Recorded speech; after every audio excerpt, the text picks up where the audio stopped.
Hindi na nakapalagpa ang isang lalaki matapos itong hainan ng warrant of arrest sa kasong child abuse sa Lapu-Lapu City, Cebu. Samantala, pinaalalahanan ng mga otoridad ang publiko tungkol sa kahalangahan ng proteksyon sa mga bata laban sa anumang uri ng pang-aabuso at ang pangangailangan na magtulungan upang masugpo ang mga ganitong insidente.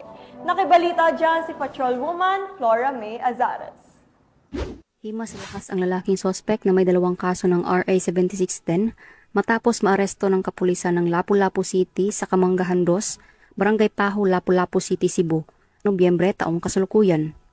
Kinilala ni Police Major Felix C. Cleopas III, Station Commander ng Police Station 3 Lapu-Lapu City Police Office, ang sospek na si Ronaldo, 46 anyos at residente ng Purok 5A, Calachuchi, Barangay Look, Lapu-Lapu City. Batay sa ulat ng pulisya, bandang alas 7:50 ng gabi nang maaresto ang sospek sa bisa ng warrant of arrest para sa 2 kaso ng child abuse kaugnay sa RA 7610 na inisyu ni Honorable Richard D. Mordeno, Presiding Judge ng RTC Branch 22 Cagayan de Oro City, na may rekomendadong piyansa na 180,000 bawat kaso. Kasalukuyang nasa kustodiya ng LCPO Custodial Facility para sa dokumentasyon at tamang disposisyon. Magandang araw po sa ating lahat. Ako po si Police Major Felix Cleopas III, ang Station Commander ng Police Station 3 Lapu-Lapu City Police Office. At kami po ay patuloy na nagsasagawa ng mga hakbang upang masiguro ang tapat na pagpapatupad ng batas at ang proteksyon ng ating mamamayan.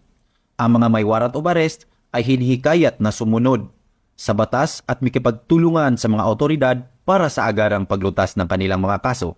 Sa mga kasapi ng ating puwersa, patuloy po nating pagtutulungan upang matiyak na ang ating komunidad ay magiging ligtas at makatarungan para sa lahat.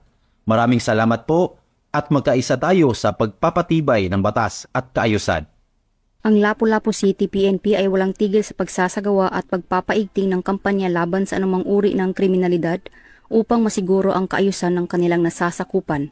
Dahil dito sa bagong Pilipinas, ang gusto ng pulis, ligtas ka. Mula dito sa Central Visayas, ako ang inyong PNN correspondent, Patrolwoman Flora May Azares. Alagad ng batas, tagataguyod ng balitang pulis.